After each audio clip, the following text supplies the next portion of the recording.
So there's been so much misinformation and disinformation on social media since late Friday night when Supreme Court Justice Ketanji Brown Jackson did an order Friday night, November 7, 2025, which was actually an administrative stay to push this case back to the First U.S. Circuit Court of Appeals, dealing with the Trump administration not trying to use the $4 billion in emergency funding to fund SNAP.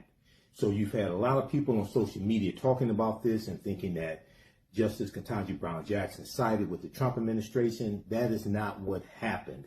This was an administrative stay.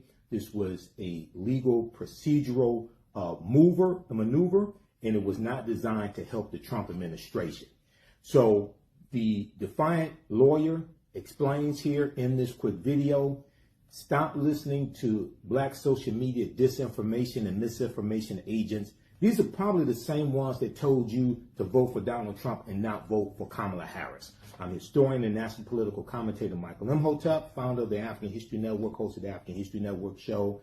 I posted about this on my Facebook fan page, the African History Network, as well, and also provided you with an article from abcnews.com that deals with this. So this requires some in-depth legal understanding, but no, she did not side with the Trump administration. And this was a maneuver that kicked this case back to the First U.S. Circuit Court of Appeals for them to make a speedy decision.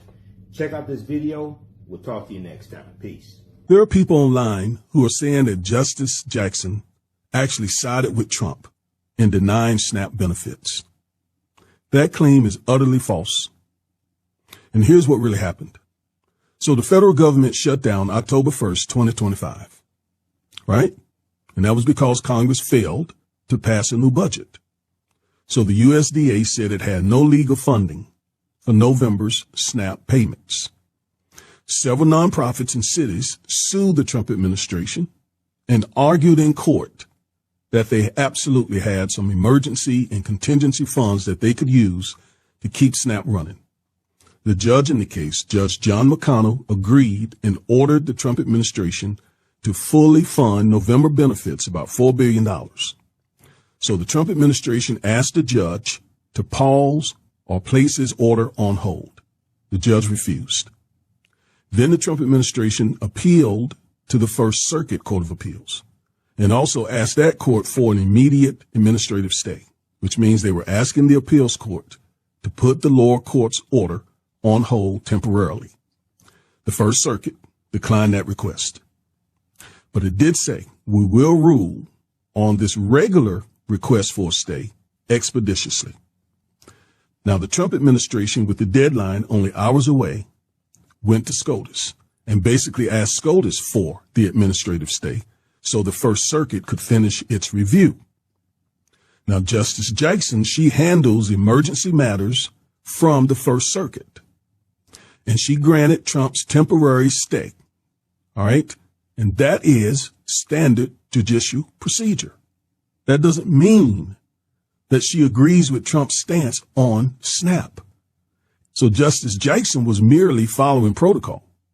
She made a procedural call, not on the merits and not based on politics.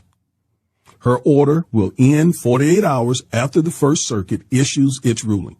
That could be today, that could be tomorrow, that could be Monday, but it is coming really soon. They promised it. So she didn't cancel SNAP. She didn't side with Trump. She simply froze things. So the appeals court had ample time to consider Trump's request for a stay. And this demonstrates why Black Americans must stop getting information from non-experts in social media Roma meals, basically. Right? Too many people online spread this outrageous false information. That's not based on facts or any legal understanding. So the bottom line here, folks, is Justice Jackson did her job exactly as the law requires. And remember, stay woke. Also, you can support the African History Network through PayPal and Cash App. We have the information right on the homepage of my website. If you scroll down, $ the AHN show through Cash App and through PayPal, paypal.me/the AHN show. This is our Cash App. tag $ the AHN show, SHOW. When you go to it, it'll say Michael and show my picture there. Okay, these are some fake African History Network Cash App accounts that have been stealing money from us.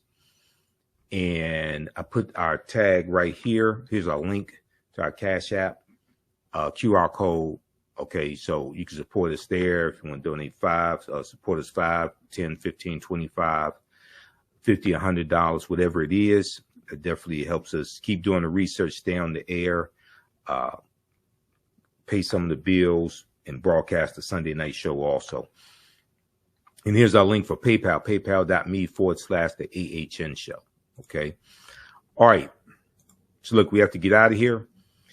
Remember, at the African History Network, we focus on educating, empowering, and inspiring people of African descent throughout the diaspora and around the world, because right now it's correct wrong behavior. It's not over till we win. We're kind of forever.